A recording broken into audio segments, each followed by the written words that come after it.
Hey guys, welcome to the third video in the series. In this video, we're going to pretty much sum up everything we've covered so far and CAD a full chassis together. We're just going to be CADing a basic, simple 4-motor direct drive with traction wheels. It's just a great chassis for learning the ropes of CAD. The one shown on screen is the design we'll be using. Nothing too hard, but it also tests all the CAD skills we've learned thus far. This is quite a versatile chassis, so you may actually be able to build the one in real life and use it, but this one also is a little bit rushed with the structure in the middle not being practical. I don't want to give you all the cheats, really, but for a real chassis, you would build one like the one on the right, with same style and the same process, just different parts. So the process I use to CAD anything is to break it down into its steps. We're going to use 3 main steps to figure out the chassis. Firstly, we need to figure out the dimensions we want the chassis to be, where the wheels will be, and if we want to actually have a chain drive for the front wheels. This CAD isn't for an actual game, so I'm not going to do a chain drive, and the chassis we will be making is a 15-inch square with the wheels at their furthest point, but not sticking out. The second step is to break down the chassis into its parts. With this chassis, there are 2 main parts, the chassis rails and the chassis structure. The chassis structure is holding it together, and the chassis rails are what are holding the wheels. If you look closely, you can see the 2 parts individually. So we're going to do both of those separately, and now that we have the dimensions and the steps we're going to take to create the chassis, we're all ready to CAD it. Okay, so again, we're going to start off by making a chassis rail. We only need to make one because we'll be able to just flip it over a couple of times into the full chassis assembly, and it'll come out perfectly. So we just need to make a new assembly to put this chassis rail in. Again, we're going for a 15-inch by 15-inch chassis, which means we need a 30 long C-channel. I'm going to be using a 2x30, where you can use a 3x30 or even a 5x30, but for this tutorial we are going to be using a 2x30. So once we get it in here, we're just going to put them opposing each other. This just makes it a lot easier for spacing. Again, I'm just right-clicking into the user interface and just rotating X twice, or once for the first time. Once we have 2 in here, we're going to want to ground one of them. This way we have some reference point that doesn't move, but we're not going to ground anything else because nothing else should be able to move if it's constrained to the grounded piece. To this, again, we just right-click and you go down to grounded, or you can press V on your keyboard. And that allows for us to move this one, but not this one. And we are going to constrain these 2 together. So once we have that done, we're going to come into constraints, and we're going to make a flush constraint. We're going to select the top faces of the 2, and you can see them selected right there. They are now flush. And I'm going to select the front faces of these 2, and you can see right there, they are again now flush. So if we look at it from the front view, they are perfectly aligned. And no matter how far we move it, it will always stay perfectly aligned.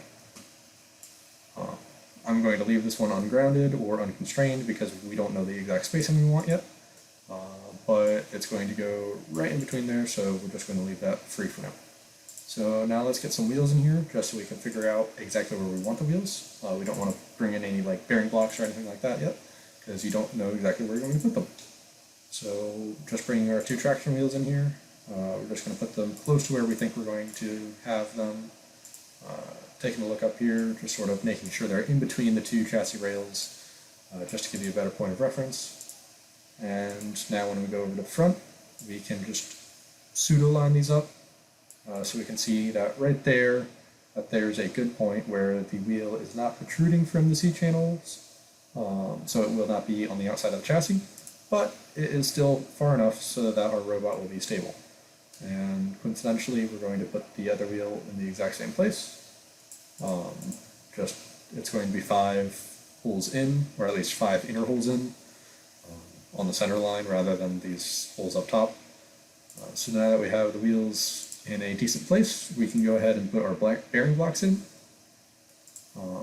Bearing blocks are located in shafts related, and they're named bearing flats in this CAD version.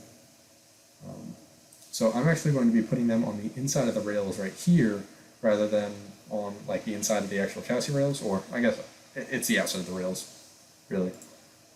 But to do that, I'm just going to face them this direction and rotate them twice on the Y, and face them the other direction for that one.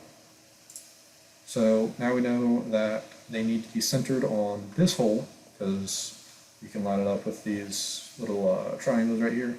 So we know that that hole is our center.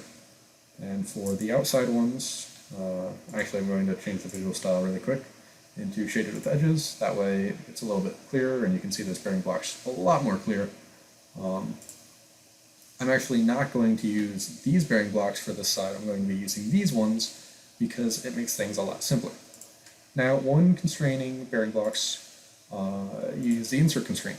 It can get difficult, but the insert constraint works great, and as long as you can do it the right way, it's quick and simple.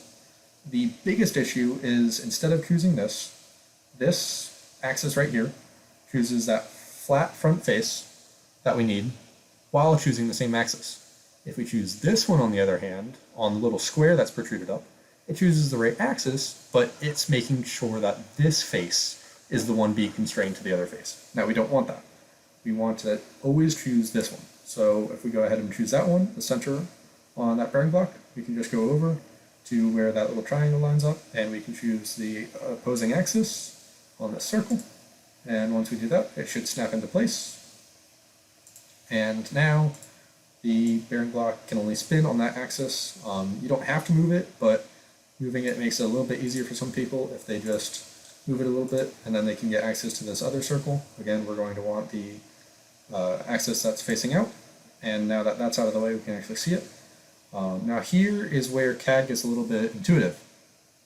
We need to reach for the other axis on the other side with the other face, and you can see here I'm actually selecting and hovering over something.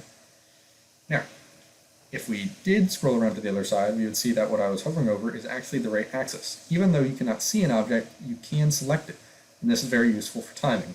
So for now, you're just going to see me clicking randomly in the thing, but you can see that little red line there, and that's really what I'm meaning to click. So now, if we only do that, again, it's only 2 constraints. We don't need to have a third one, because with 2 it's already constrained. It is no longer able to move.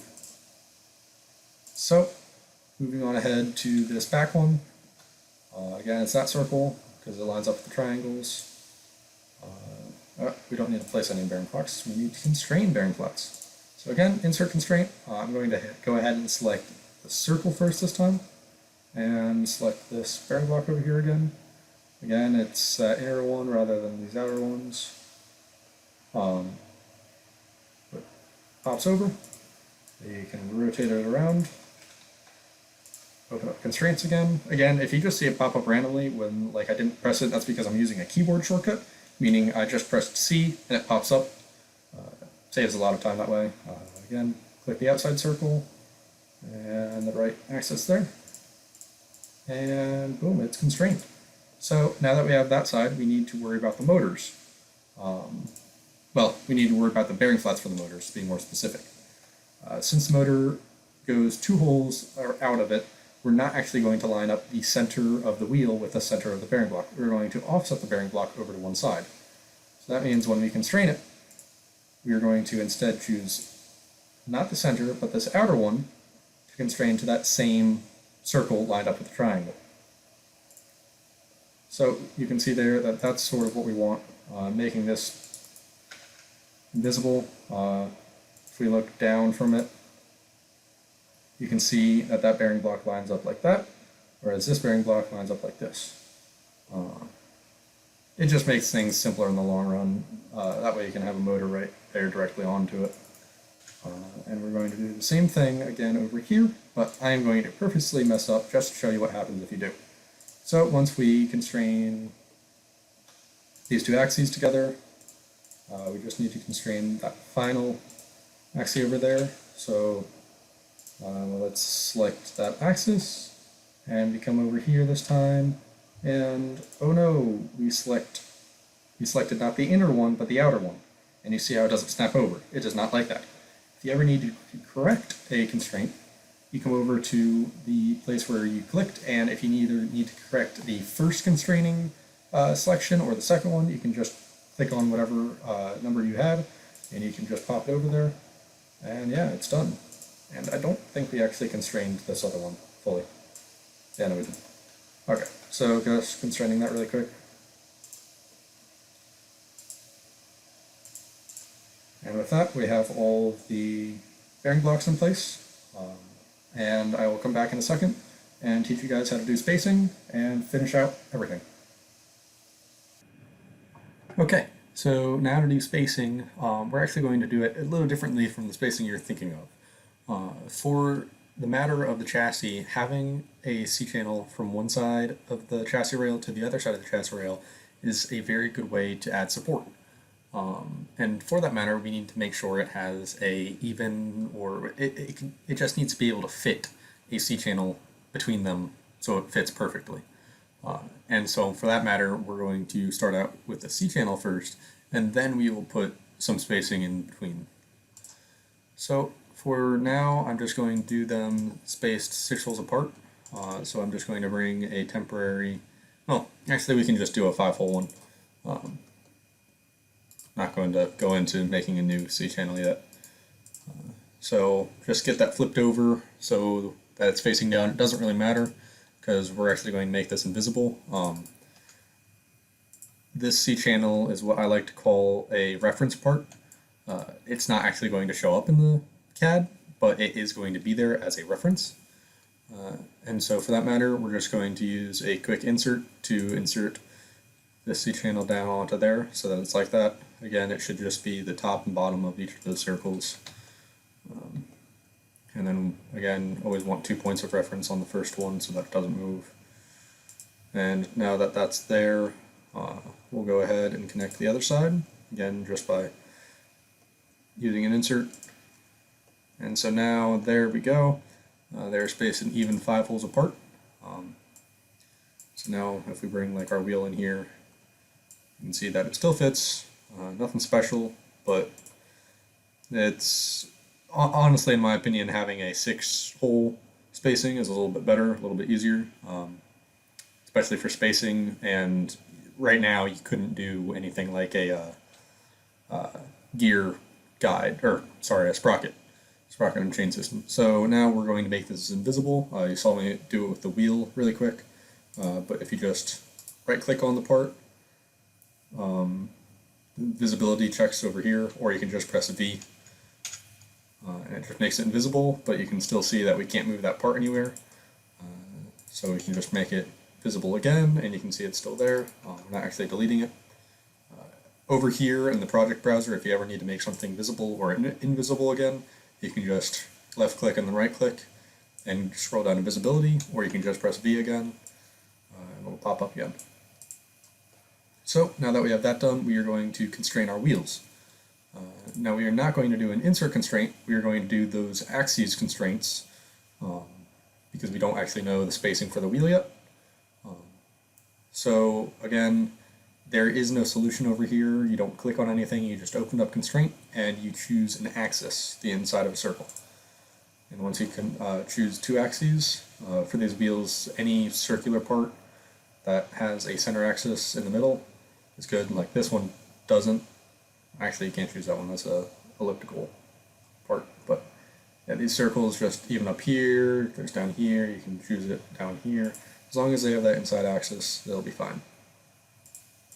And so there we go. You can see that it constrained that axis right there. It can actually turn to.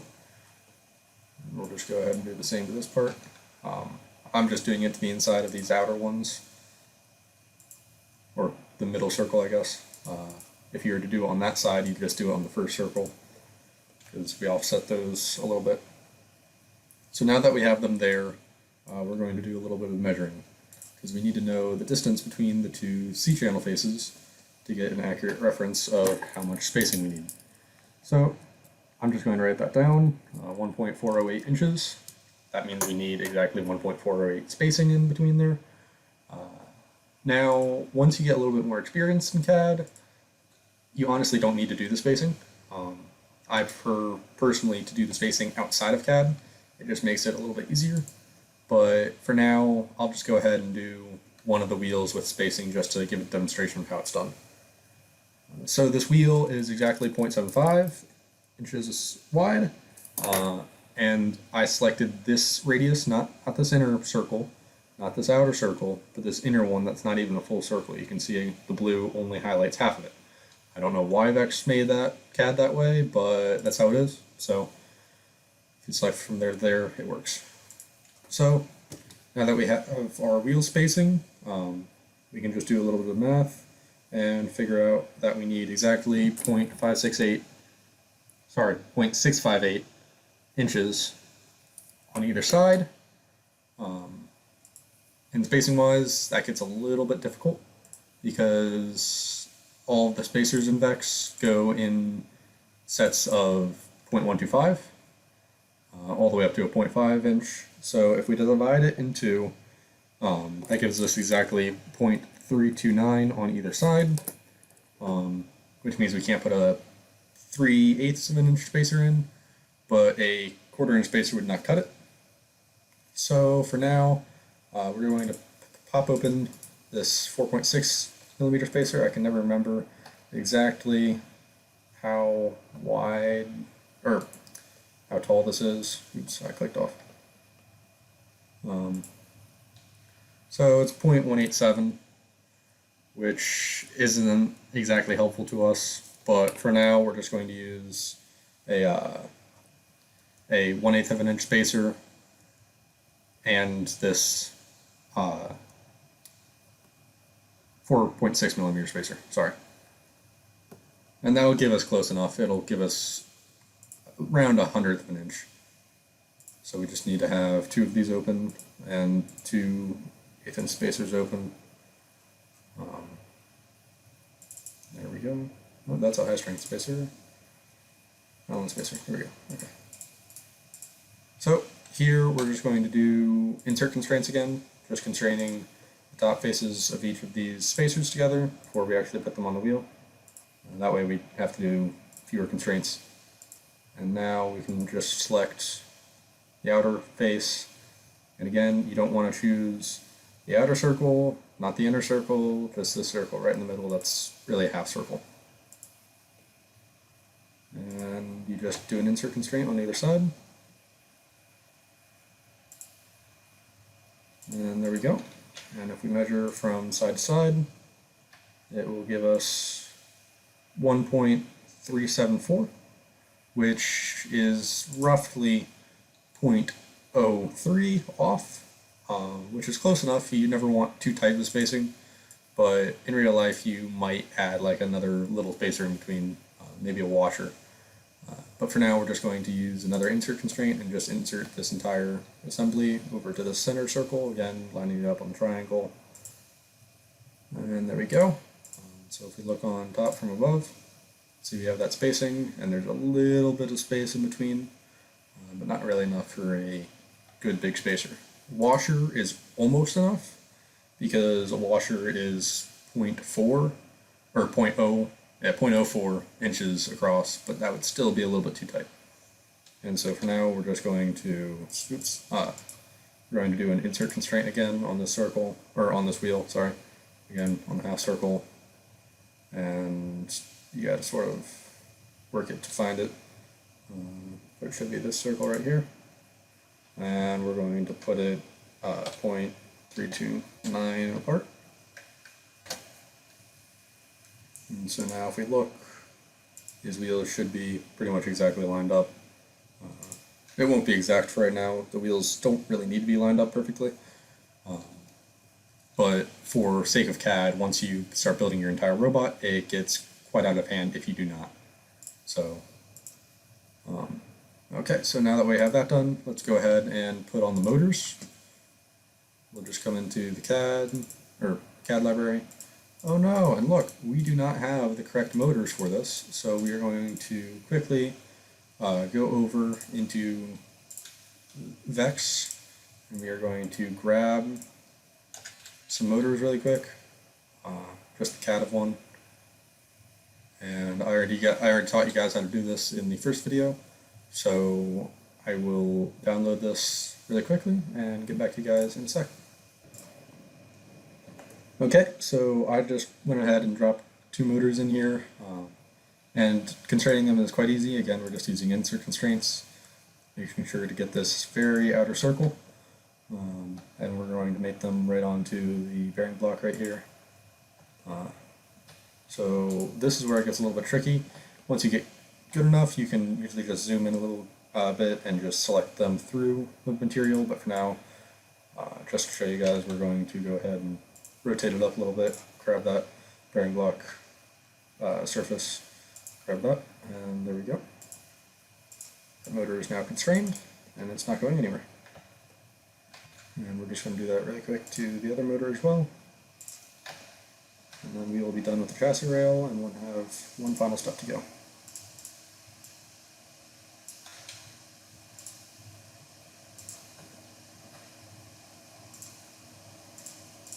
Alrighty, so that's now our full chassis rail. Nothing moves. It's all constrained. Well, those rotate, but they don't move back and forth. So now we're just going to go ahead and save it.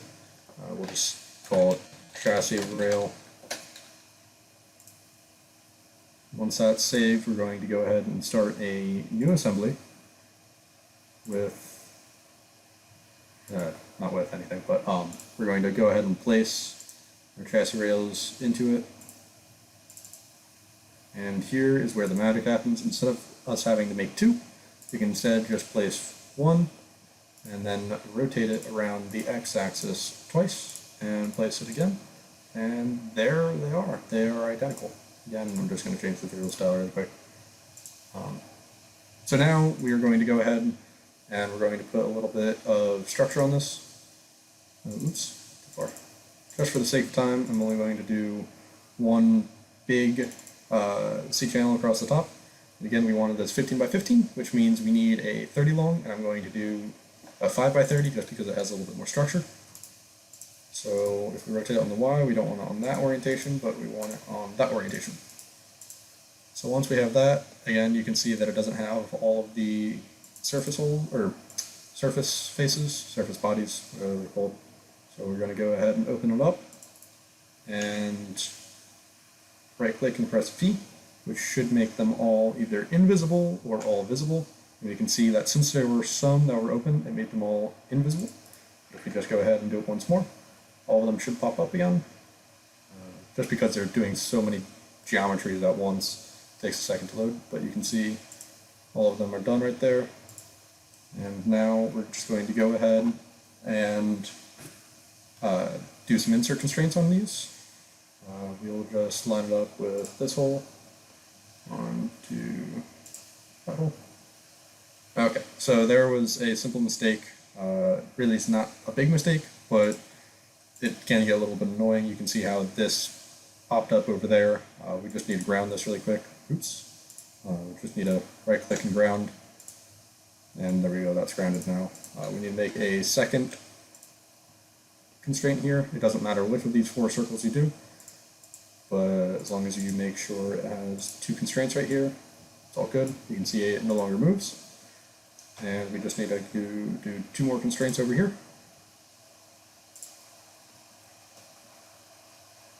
Right there. And once more on whatever four circles you want. And there we go. You can see if we look from the top view, the 5 holes line up perfectly. This just makes sure for a lot of structure. So you can put 4 screws in these 4 holes and it will hold a lot better than if these didn't line up and you only had to put 2 screws right there. It's a lot more structure and support. And so now you'd put like maybe a back brace across the back or even the Cortex on there in CAD. It doesn't really matter what else you add, but this is pretty much all it is. So yeah, congrats on making your first chassis. Good luck.